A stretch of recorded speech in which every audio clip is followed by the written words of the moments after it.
Hi welcome to my YouTube channel. Student, आज का हमारा टॉपिक है to calculate electric potential and electric field at a point due to disc of charges. तो ये रहे आपके लर्निंग स्टेप्स। हमने क्या क्या लर्न करना है यहाँ पे। स्टेप नंबर 1, हम सबसे पहले चार्ज डेंसिटी मालूम करेंगे। स्टेप नंबर 2, एक पर्टिकुलर पॉइंट सेलेक्ट करेंगे जिसके ऊपर हम इलेक्ट्रिक पोटेंशियल की वैल्यू फाइंड करना चाहते हैं।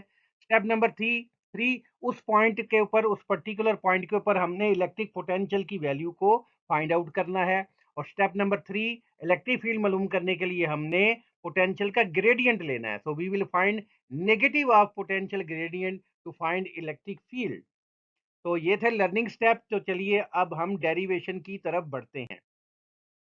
तो डेरिवेशन में सबसे पहले जी, consider a plastic disc of centre O and radius are.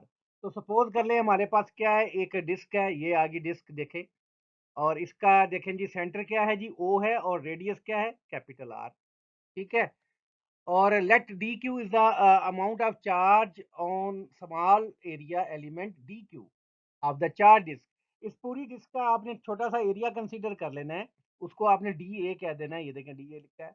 और उस डी एरिया के अंदर जितना चार्ज आ गया दैट इज डी क्यू। अब सरफेस चार्ज डेंसिटी आपकी क्या होगी, sigma is equal to d q upon d a. और यहाँ से डी क्यू की value, d q is equal to sigma times d a. अब हमने क्या करना है, इस डिस्क के ऊपर दो कंसेंट्रिक सर्कल कंसीडर करने हैं। Now consider two concentric circles of radius omega and width D omega. ये जी आपके दो सर्कल आ गए। यहाँ पे आप देख रहे हैं ये दो सर्कल हैं, और इनका आउटर रेडियस क्या है, ओमेगा के इक्वल है। ठीक है। और इनकी ये जो स्पेस है ना, इनकी जो चौड़ाई कह लें, विड्थ कह लें, ये हमने सपोज की या डी ओमेगा है। ओके। इन दो चीजों को आपने ध्यान में रखना है। अब इनका एरिया क्या निकलेगा, देखें आप, ये ऊपर वाली इक्वेशन है, ये सिग्मा तो वैसे ही लिखा गया। ये जो एरिया है, आप जानते हैं एरिया क्या होता है, लंबाई ज़रब चौड़ाई। लंबाई ज़रब चौड़ाई जो होता है वो एरिया होता है।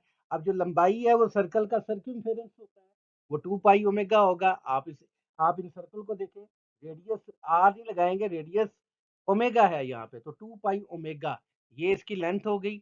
और विड्थ आपने यहाँ पे सपोज की थी डी ओमेगा, वो आपने यहाँ पे यहाँ लिख दी। इसलिए ये जो इतनी चीज है ये एरिया के इक्वल हुई। और इसको हमने इक्वेशन नंबर 1 कह दिया, ये आगे हम यूज करेंगे। Now let P is the particular point where we wish to find electric field, electric potential due to small charge dq। जी ये देखें, ये P पॉइंट आ गया आपका, और ये सेंट्रल एक्सिस है, और इसके ऊपर आपने ये P पॉइंट को कंसीडर किया है। और इस पॉइंट के ऊपर ही आप इलेक्ट्रिक पोटेंशियल और देन इलेक्ट्रिक फील्ड की वैल्यू कैलकुलेट करेंगे। ओके। अब आगे बढ़ते हैं। Let r is the distance of point P from small charge dq on the circle। तो यहाँ पे स्मॉल चार्ज आपने कंसीडर किया हुआ है dq। यहाँ से ये वाला जो आपका डिस्प्लेसमेंट है, इसको आपने r कंसीडर करना है। ये जी r भी आ गया। ठीक है। अब let let z is the distance of point p from the centre of disc. अब यहाँ से यहाँ तक का डिस्टेंस क्या है, z है। ये जी z आपने इसको सपोज कर लेना है। अब आपने इलेक्ट्रिक पोटेंशियल की वैल्यू कैलकुलेट करनी है। Now the electric potential at point p due to small charge d q will be. अब आपका ये formula d v is equal to k d q upon r होगा। अब फ्रॉम डायग्राम आप सबसे पहले ये है कि इक्वेशन नंबर 1 आपने की थी। इक्वेशन नंबर 1 से ये डी क्यू की ये सारी वैल्यू पुट कर दी, sigma times d 2 pi omega d omega. अब आप जरा डायग्राम देखें, ये आपको राइट एंगल ट्राइंगल नजर आ रही है। तो from figure r square is equal to omega square plus z square, या पाइथागोरियन थ्योरम आपने इस ट्राइंगल के ऊपर अप्लाई करना है।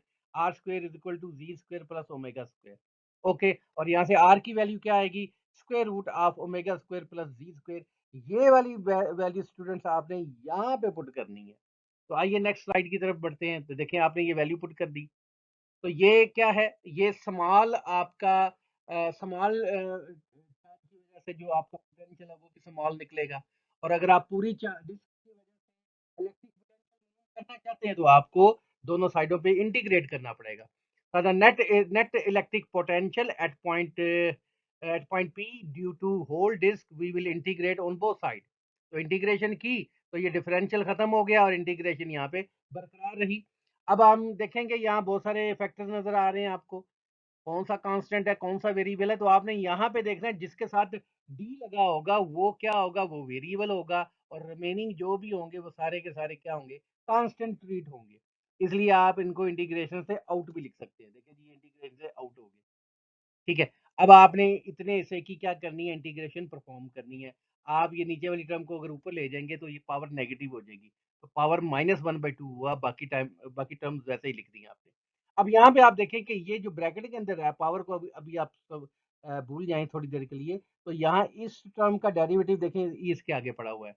तो इस वाली टर्म का डेरिवेटिव इसके आगे पड़ा हुआ है, तो आपको पता है इसकी इंटीग्रेशन कैसे लेनी है। इसकी पावर में एक ऐड कर देना है और उसी से डिवाइड कर देना है। ये देखें, आपने क्या किया, इसकी पावर से एक जब आपने एक ऐड किया, देखें ये ऐड किया, और इसी से आपने क्या कर देना है, डिवाइड कर देना है। तो यहाँ पे ये नेगेटिव साइन भी है, तो ये देखें जी। अब आपने यहाँ पे इनकी पावर भी लगा देनी है। तो ये स्टूडेंट यहाँ पे पावर ये क्या है, ये जीरो है। जीरो से प्लस आर, ये इसकी लिमिट है। तो लिमिट आपने लेनी है, जब आप यहाँ पे यहाँ भी लिख सकते हैं कि जब आप इंटीग्रेशन ले रहे हैं तो आपने जीरो, यानी कम से कम रेडियस आपका जीरो, और ज्यादा से ज्यादा जो रेडियस है वो कैपिटल आर यानी रेडियस ऑफ डिस्क के बराबर होगा। ये आर आपने ऊपर कंसीडर करना है। ओके। अब आपने क्या करना है, लिमिट लगा देनी है, upper limit minus lower limit. और ये जो इसको जब आप सॉल्व करेंगे ये 1/2 आएगा। 1/2, ये 2 इधर चला गया, देखें ये 2 इधर आ गया, 2 इधर आ गया। अब ये upper limit minus lower limit, यहाँ पे आर आ जाएगा, और माइनस जब अगली दफा आप यहाँ जीरो पुट करेंगे तो ओमेगा ये जीरो हो जाएगा, वो नहीं लिखा जाएगा, और 2 2 से कट जाएगा। ये आंसर आ जाएगा आपका। आपने upper limit minus lower limit apply की, और इसको थोड़ा सा आपने सिंप्लीफाई किया, तो आपने के की वैल्यू पुट कर दी। के की वैल्यू पुट कर दी 4 पाई एप्सिलॉन नॉट, तो यहाँ से पाई पाई से भी कैंसिल हो गया, और 2 और 4 भी कैंसिल हुए। तो आपके पास जो नेक्स्ट रिजल्ट आएगा वो ये रहा, जो कि इलेक्ट्रिक पोटेंशियल है। ठीक है। ये है इलेक्ट्रिक पोटेंशियल की वैल्यू एट पॉइंट पी। तो एक स्पेशल केस कंसीडर करते हैं। सपोज जो जी है वो बहुत ज्यादा बड़ा है आर से, यानी पॉइंट पी बहुत ज्यादा अवे पड़ा हुआ है डिस्क से। और यहाँ पे फिर ये आप टर्म, ये जो फर्स्ट टर्म आपको नजर आ रही है यहाँ पे रूट में, आप रूट की बजाय 1/2 पावर भी लिख सकते हैं। और यहाँ से जी को कॉमन निकालें, जी को बाहर कॉमन निकाला तो ये आ जाएगा 1+r² अपॉन z² पावर 1/2। अब इतने हिस्से पे आपने क्या करना है, बाइनोमियल थ्योरम अप्लाई करना है। तो applying binomial theorem and neglecting high terms, अब आपने इतने हिस्से पे बाइनोमियल थ्योरम अप्लाई किया। बाइनोमियल थ्योरम में ये पावर शुरू में इधर आके मल्टीप्लाई होती है, और ये टर्म फर्स्ट टाइम वैसे लिखी जाती है, प्लस दूसरी भी टर्म्स होती है, लेकिन आपने उनको क्या कर दिया, निगलेक्ट कर दिया। हाई टर्म्स को हमने क्या कर दिया, निगलेक्ट कर दिया, इसलिए वो लिखी ही नहीं है। तो सिर्फ इतने हिस्से पे हमने क्या किया था, बाइनोमियल अप्लाई किया, बाकी टर्म वैसे की वैसी। अब ये सारी वैल्यू आपने क्या पुट करनी है, आपने यहाँ पे पुट करनी है। ये अंडर रूट वाली जगह पे ये आपने पुटिंग करनी है। तो जब ये आप पुटिंग करेंगे तो ये देखें आपका फॉर्मेट यू बन जाएगा, इलेक्ट्रिक पोटेंशियल की वैल्यू यू आ जाएगी। अब यहाँ से आपने जी को अंदर मल्टीप्लाई किया, तो जी को 1 से मल्टीप्लाई किया, जी आ गया, और ये सिंप्लीफिकेशन की तो ये आ गया। अब ये वाला जी और ये वाला जी आपस में क्या हो गए, कैंसिल हो गए। तो आपके पास इलेक्ट्रिक पोटेंशियल की वैल्यू ये रही है।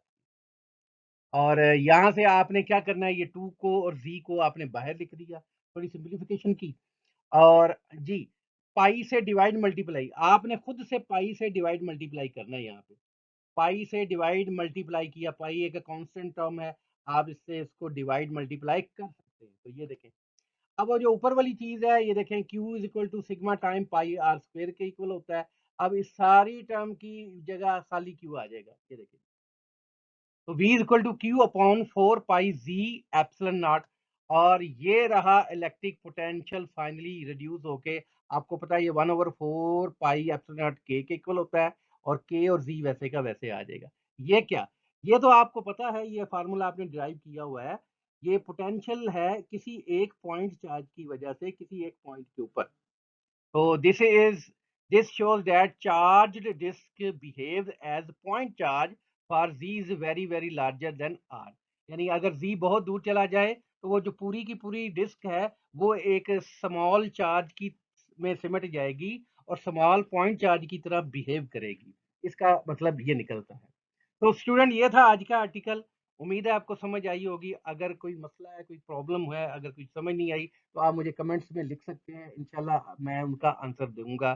तो टिल देन अल्लाह हाफ़िज़।